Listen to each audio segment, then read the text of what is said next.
Thank you, Dior and Pastor Samara. As I said earlier, we're in the midst of this series where we're looking at seeking and sharing Christ in a broken world. And so we've been watching this heart at the front of our bulletin, looking at all those cracked places and finding, if you're looking carefully, it may be changing from week to week. It is that place, the broken world, which follows us right into this place, right? It's hard to leave the brokenness of life at the door, and I don't believe we should. We're invited to bring our true selves, our whole selves, into this place. To find the place to be loved. To find the place where we might also offer love. And so we have that both and. To offer, to receive. To offer, to receive. And here we are in the church looking for hope and healing in the world around us, sometimes in our own lives. And it's important for us to realize how we come, how we show up each Sunday morning. Whether it is our heart that is broken or those around us. And certainly we see it in the world, near and far. So this notion of receiving love and sharing love, in the midst of it, we look at compassion. How do you, in your life, offer compassion to others? How do you offer it to yourself? Do you? And how do you share it with others? Our psalm had compassion in it, several places. The Lord is merciful and compassionate. Remember that. When you're feeling like you're not worthy of that love, the Lord is merciful and compassionate, very patient and full of faithful love. God's compassion extends to all God's handiwork. And in and amongst these words, we have this image of God that is just full of love, full of life, full of reaching out, full of healing. We can add anything to that, right? Full of grace, full of, for us, opportunity to share compassion for others. And there are many reasons why we might do that. There is a story that every once in a while shows up on Facebook. One of my favorite theologians, Winnie the Pooh.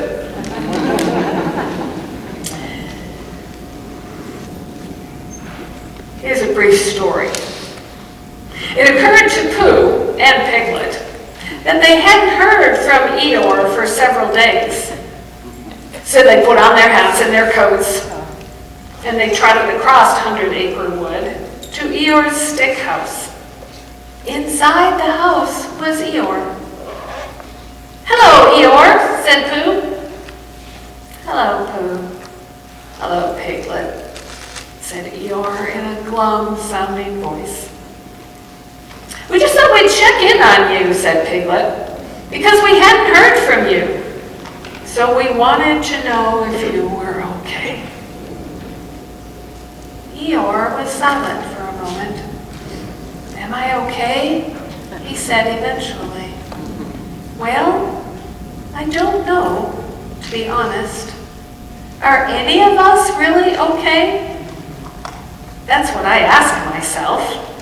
All I can tell you, Pooh and Piglet, is that right now I feel really rather sad and alone and not much fun to be around at all. Which is why I haven't bothered you. Because you wouldn't want to waste your time hanging out with someone who is sad and alone and not much fun to be around at all. Would you now?" Pooh looked at Piglet, and Piglet looked at Pooh. And they both sat down, one on either side of Eeyore in his stick house. house. Eeyore looked at them in surprise. "What are you doing?" "We're sitting here with you," said Pooh, "because we are your friends. And true friends don't care if someone is feeling sad or alone or not much fun to be around at all. True friends are there for you anyway. And so here we are." "Oh," said Eeyore. "Oh." And the three of them sat there in silence. And while Pooh and Piglet said nothing at all, somehow, almost imperceptibly, Eeyore started to feel a very tiny little bit better. Because Pooh and Piglet were there. No more, no less. Pooh and Piglet were there. Compassion pouring out from their hearts to their friend. This is the church in action, right? This is how we share the love of Jesus with each other. We show up, even when someone is sad and alone and not much fun to be around at all. It makes me sad that Eeyore finds this in his life. The sad and the alone. He comes to this is why I haven't bothered you. And I'm like, Eeyore, that's exactly when you should bother somebody. I hear that all the time. "Oh, I don't want to bother you. Oh, you don't need to do that. I know that you're so busy." Except for the church. And our fundamental core is a place to share and show love. It is a place of compassion. It is a place of that deep, deep presence of God. It is a place where we have to be able to find enough vulnerability to say, "I do need to bother you now. I do need to say where my heart really is and that it's hurting, that it's painful, that something just isn't right for me in this broken world." And we come alongside of each other and share the spirit of love with each other.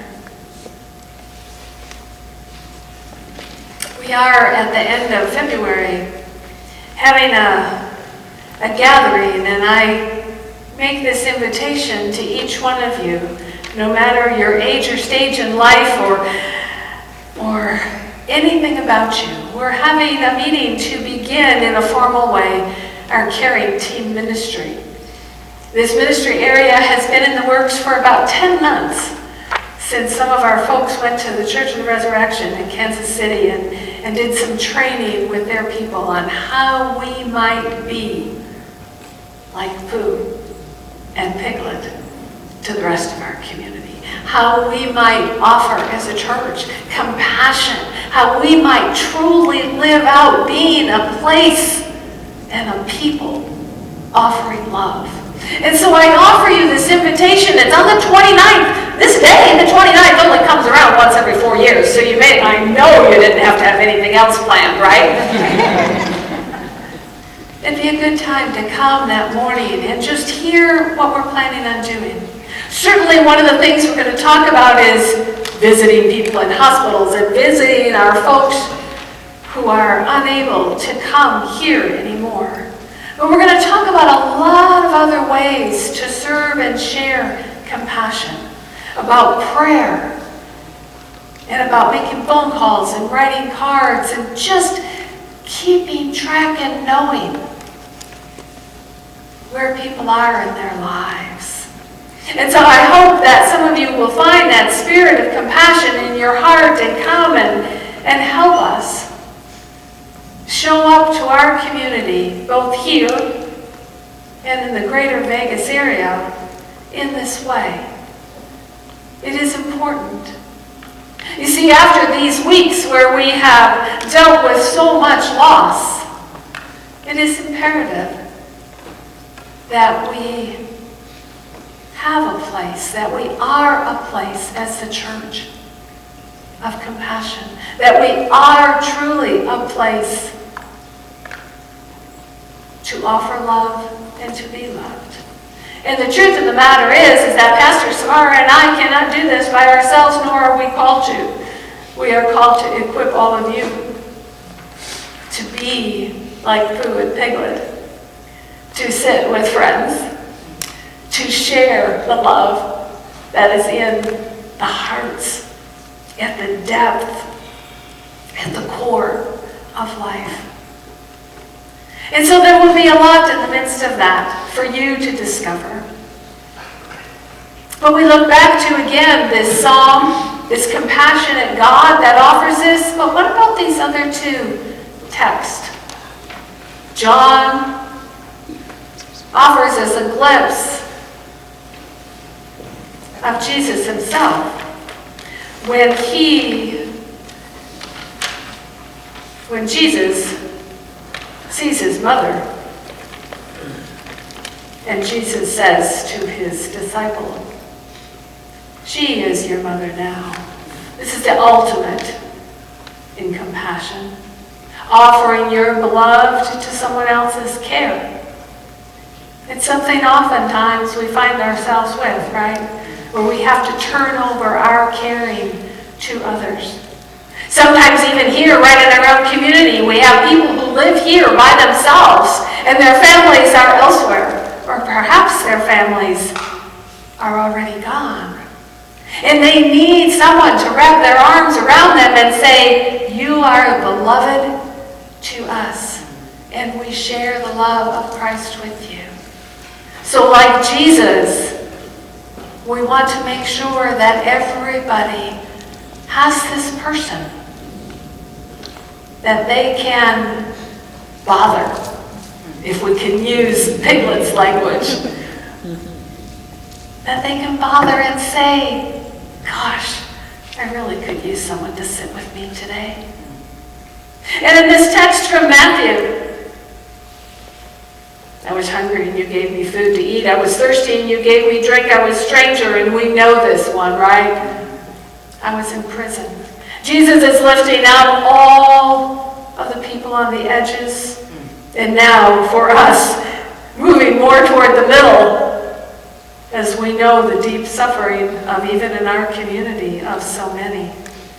And here comes that compassion again.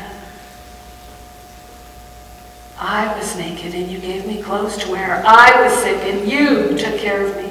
I was in prison and you visited me. That you isn't some corporation somewhere far away. That you is each one of us, finding that place of love in our hearts, finding that compassionate heart of God in yourself, and it is there, I am sure, because that's how we've been created to be, in our likeness of God. We too have that compassion to share to the world. And so may it be so in these days that you, broken heart and all, offer yourselves in a way that shares compassion and heals and offers hope to a broken world. And may you be blessed as you dig deep and find that love and offer it. Amen.